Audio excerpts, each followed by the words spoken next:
Hello and welcome to my second video on my channel. Well, actually, now it's my third. I wanted to talk about a few things with this video, and one being, which I wonder if any of you have wondered this, but why did I pick a gremlin to be my persona? Or the story behind my persona in general. I wanted to kind of make a cute little representation of myself that wasn't really, quite my real self. And I wanted it to be a little feral, a little fun. She's kind of like a more representation of my more fun side, I guess.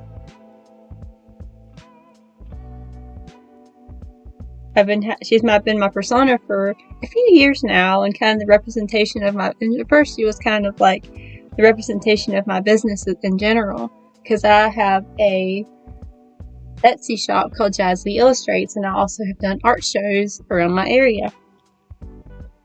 And she has been the picture of my business card for a good bit. But, I kind of kept drawing her, I kept having fun with her, and I kind of had the idea, like, let's make a whole comic with her. Let's have have her some little adventures. And, every comic that I make is based on, real life and the people that I really know. I don't generally put names down because, I just kind of do that to protect the identity of my friends and family as they kind of go in there. But sometimes I will tag my friends if they're on social media themselves. So let's start with some of the elements of the gremlin. For one thing, she's purple, and purple is my favorite color. A couple of my other favorite colors are black and orange, so I love all those colors. And I have other favorite colors too, but purple is definitely my favorite, so she had to be purple. She is very purpley. And I also have a love for drawing little pointy ears in my drawing. Some people who are close to me might know that, because I definitely have a lot of little doodles of little pointy-eared people that I like to make. And of course, she had to have sharp teeth. Can't be feral without those sharp little teeth.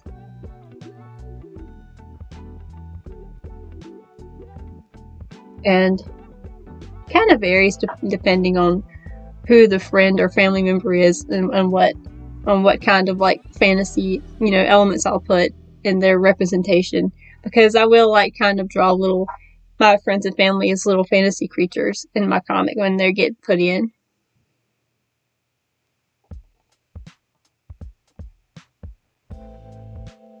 For example, I do have quite a few of them in now.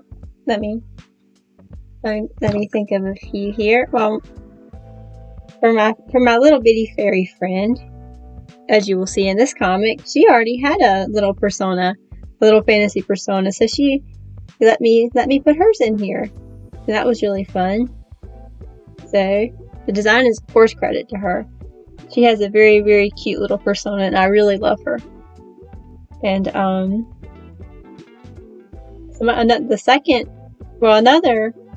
another recurring friend who comes in the comic is my friend Hannah Staten Art, and she's on Instagram under that handle.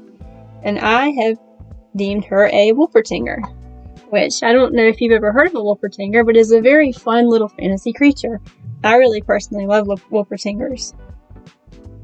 They are little rabbits, and they have wings, commonly also portrayed with little sharp teeth, and they have antlers. It's kind of similar to jackalopes. Jackalopes are bunnies with antlers, but then these guys have wings too. And she is a very bunny-loving person, and I love her too, of course, and she loves to breed rabbits, so of course I had to make her a Wolpertinger, because that's pretty cool and rabbit-related.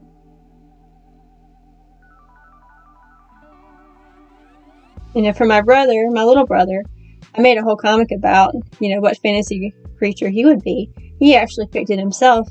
He decided that he wanted to be a strawberry man, which that's not really a conventional little fantasy creature, but that's what he picked, and I tried to make it as true to that as I could.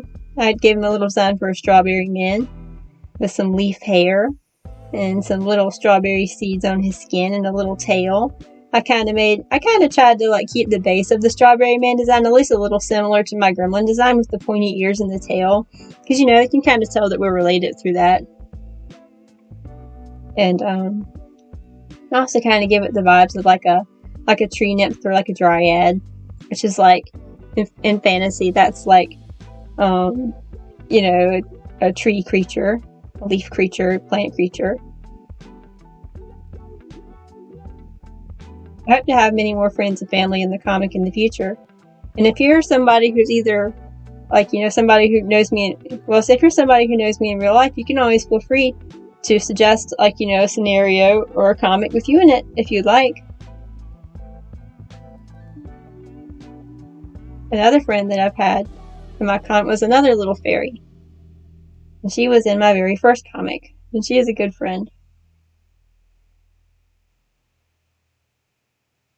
Her design was very brief in the comic, but I kind of think that she'd be a cute little fairy too.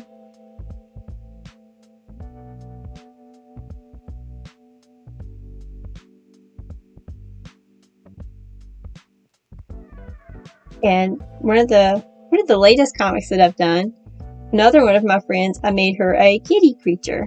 Well, she's more of like a cat girl, I guess. That's not really a full fantasy, but I thought it fit her very sweet nature and the fact that we like to send little funny cat videos to each other very often.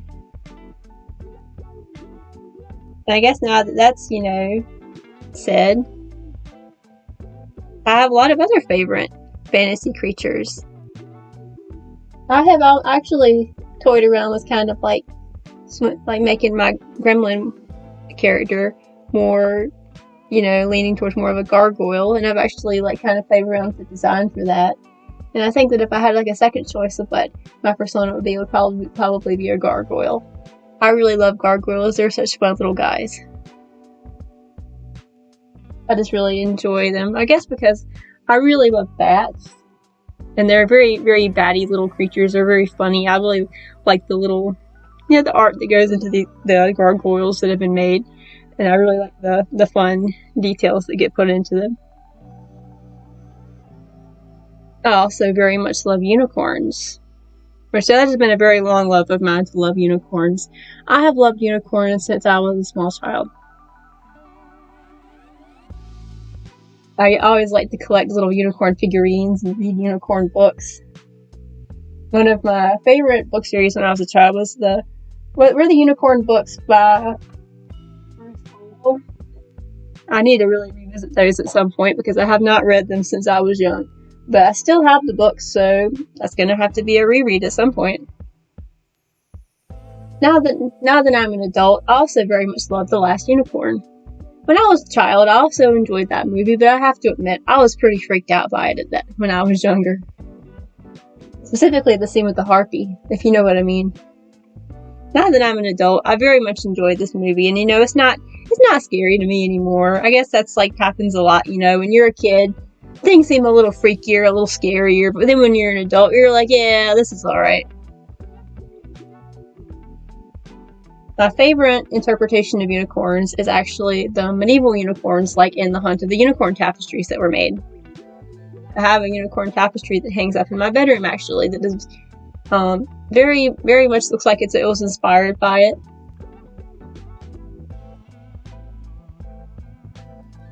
I love fantasy creatures in general. I really do. One of my favorite hobbies is going to Renaissance fairs, and I guess this is probably only encouraged my love for fantasy, because I very much do enjoy going to Renaissance fairs with my friends every year. I always really love the community of people that show up at Renaissance fairs. I feel like the vast majority of them are very kind and they're very passionate about what they do. Because the cosplays and the costumes, they really have so much love and effort put into them. And a lot of people even go a lot further by giving their costumes a character, and then they act out that character. I really enjoy making up different costumes every year, but I have to admit, I don't really act out characters when I'm at the Renaissance Fair. That's something I would like to try one day, and I do kind of try to have like a fun air about me when I'm there, but I kind of feel like it's kind of, I guess I'm a little shy acting out like another persona entirely. But I do very much admire the people who do.